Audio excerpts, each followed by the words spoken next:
Hi, I'm David, And I'm Sharon. and we are your trusted real estate advisors. Here, this time, to discuss buying versus renting. Now, there's a lot of debate about which is better. Is it better to rent or is it better to buy? I'd like to suggest that it depends on your situation. If you're going to be someplace for a very short period of time, such as a year, maybe 2 years, then renting is probably more feasible than buying a home. However, if you're going to be someplace for an extended period of time, 4 or 5 years and beyond, then buying a home is the more practical thing to do. Now, one must also understand the difference. When you are renting, you're paying rent, all of your maintenance and everything is all covered in your rent. Now, today, in most cases, when you're renting, you have to pay for water, you're paying for trash, you're paying for a lot of the same things you'd have to pay for if you had a house. Okay? The only thing that's covered within the rent is if something breaks down, you have a leak or something like that, then the owners take care of that. But generally, if you rent a house, you're still responsible for lawn care and all of those things just as though it was your home. So, and with the cost of rents and everything today, for what you're paying for rent, you can pay a mortgage. With that said, with a house, you're paying a mortgage, but you're paying into something that you're building equity. When I say you're building equity, means you're building wealth. And also, it's yours. No one can make you move. No one can tell you got to get out. The only way you got to move is if you don't pay the mortgage. But as long as you're paying the mortgage, it's your house. You stay there. You do whatever you want. The other thing when it comes to renting, which is a discussion that my wife and I had just today, renting, in addition to the cost of the monthly rent, renting is very expensive when you're moving from place to place. And one of the reasons why it's so expensive when you're moving from place to place, beside the cost of the rent and security, is a lot of times the furnishings that you had in one place may not necessarily fit somewhere else. So sometimes when you move, it also means buying more furniture or buying a different type of furniture. Maybe where you lived, you could use a sectional. Maybe where you're going, you can't use a sectional, which means you got to go right in at some point and buy a couch. Maybe the kitchen table you used at your current residence, you can't use in the place that you move. So renting can be very, very expensive, not just from the standpoint of the monthly rent, but the overall cost of moving back and forth, packing up and unpacking and all of that.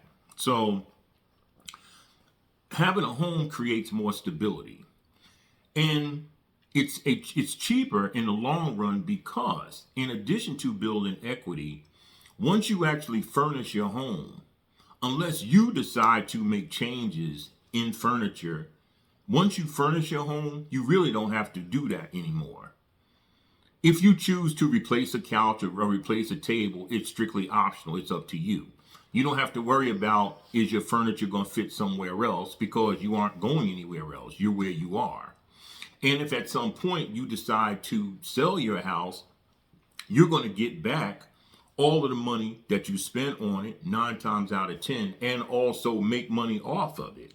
That then propels you forward into another home. In some cases, you may get enough off the sale of your house to be able to buy another house in cash.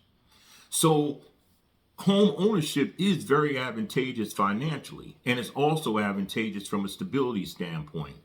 The other issue with renting is with renting, you constantly have increases, yearly increases in your rent.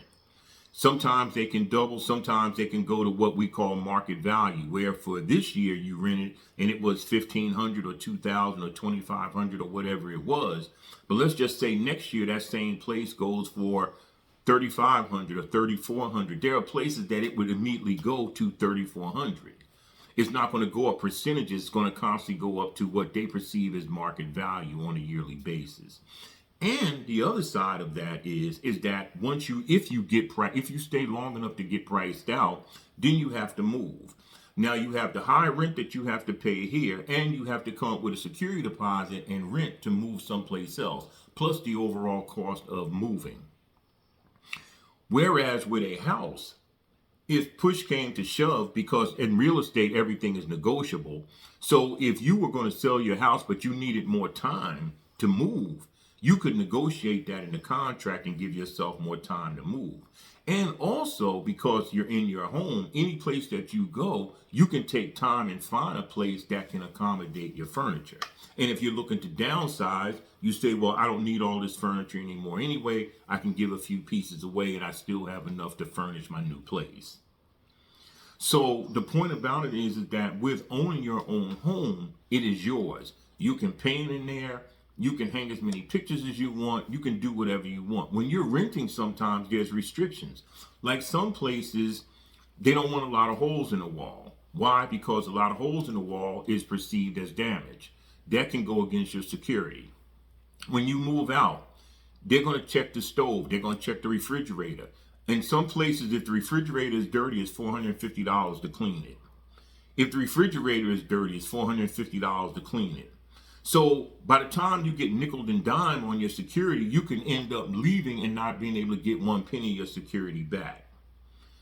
With a house, you're going to get back whatever down payment, whatever money you put in that house, you're going to get it out if you stay long enough. So the point about it is that it's yours. It's security. You can pass it down to your children. You can borrow against a home because you have equity in the home. You can't borrow against an apartment. You can't borrow against something that you don't own. But a house is an economic resource that you can borrow from should you need money from it. You can take a HELOC if you needed to replace the roof or whatever the case might be. You can refinance and do what they call a cash out refinance if you happen to need some money, if you got enough equity in the house. So there's all kind of advantages to home ownership that don't exist when you are paying rent. And then ultimately, our goal, all of us, should be to own where we live. At the very least, we need to own where we live. We don't want to be renters. We don't want to rent from anybody if at all possible. We want to own. And like I said again, renting is fine if it's on a temporary basis, a year or two. But beyond that, you need to own. Now, I'm saying all of that with this understanding. Unfortunately, not everybody can buy. Some people can't buy because of credit issues. Some people can't buy because of cash issues. You know, there can be a number of reasons why you can't buy and why renting is the more feasible thing for you to do. And I understand that. But even if you're in a situation where you have to pay rent temporarily, you should be working towards home ownership. Ultimately, home ownership should be your goal. That should be what you're looking to do. Now, let's see what Sharon thinks. Well, basically, David, you have covered it. But I think the big takeaway is that you should be striving for your own to start building your own personal wealth. You cannot do that when you're renting, because when you're renting, it's real straightforward. You pay for the month, you pay that money, the money's gone. Whereas when you buy a home, it may take a while or sometime in a short time. It depends. You know, real estate is cyclical, so it depends. It could be a short time when you can build a lot of equity, or it could be a while. Either way, you have something of value. You have an asset, and you're going to, the monies that you're putting out every month, you're going to recoup that at some point. I mean, you even have the option if you needed to. If you got into a tight time, you could rent a room out. When it's your own, and we should be striving for that. When it's your own, you have control. No one else has control over your life. It's really sad, like in recent times with rents going up so high, that I personally know people who, when they get a lease renewal, it's gone up $500 or more. Come on, that's ridiculous, and it creates hardships on people. You wouldn't have to worry about that if you're buying, I'm sorry, if you are buying your home. Yes, your taxes can go up. Your home insurance can go up. That's not something that happens every year. And for the most part, it wouldn't be in that big of a sum at one time. So it's just that, as David said, it's a matter of you having control over your life. It's a matter of you starting to build some type of wealth for yourself. Some people have been fortunate enough to be in their homes and stay in their homes. So either they've gone from one home to another, turning over the equity. And when it came time to retire, they actually owned their home. So there you go. You're retired and you don't have to worry about paying rent. You have whatever taxes that have to be paid, mortgages paid. If you need cash, you can take that out your home. You have something for all of those years that you worked and for all of that time that you were putting out money. We all have to pay to live somewhere. Well, let's do it in a way that if we need that money that we worked for and paid out to help us at some point in time in life, it'll be right there for you. So, as David said, it's situational. Sometimes we're not quite ready to do it, but we all can start working on it. If you're not sure what your situation is, I suggest that you get in touch with a loan officer and sit down and have a frank talk with them and let them show you what you can and can't do. And that'll give you a starting point as to what you need to do to put yourself in a position to become a home owner. Also, when you do that, a lot of times for first-time home buyers, and even sometimes if you're not first-time, there's different assistant programs that could help you. So it's a good thing to think about. It's a great thing to think about. And in order to get ready for it, like if you're not ready now, is to prepare for it, is to start your research. And like I said, speak to a professional that can help guide you to help you get yourself ready. And another thing to consider too in home ownership as a buyer, once you secure a mortgage, do not make any credit purchases until you close. Do not buy anything else on credit until you close. The reason being is because you've been qualified at your current debt to income ratio. If you go and create more debt, it could cause you to be deficient. It could cause them to deny your loan. Just because you've been approved, it isn't over till it's over. And so a lot of people make the mistake once they get approved for a mortgage is they'll go buy new cars, they'll go buy furniture, they'll go do things that now have created them in a situation where now the lender looks and the lender's going to deny them because their debt to income ratio is too high. Mm-hmm. Okay? So once you get approved for a mortgage, that's it. Don't credit, don't charge anything, don't buy anything, don't buy any cars, don't buy any furniture, don't buy anything until after you close. Nothing. Don't buy anything until after you close. And then the other thing is this. Even after you close, do not go out there and create a whole lot of major expenses for yourself, because home ownership is going to be a new thing to you. And even if you have owned before, you're in a new place now. You have to see how much it's going to cost you to cool that place. You're going to have to see how much it's going to cost you to heat that place. You're going to have to see what your basic utility costs are going to be there, along with your mortgage. You're going to have to see what your monthly food bill and all of those expenses are to be able to determine what beyond that you can afford. I've had clients who barely got into the house and immediately went into the house and bought a new car. So within a matter of months, they were foreclosed.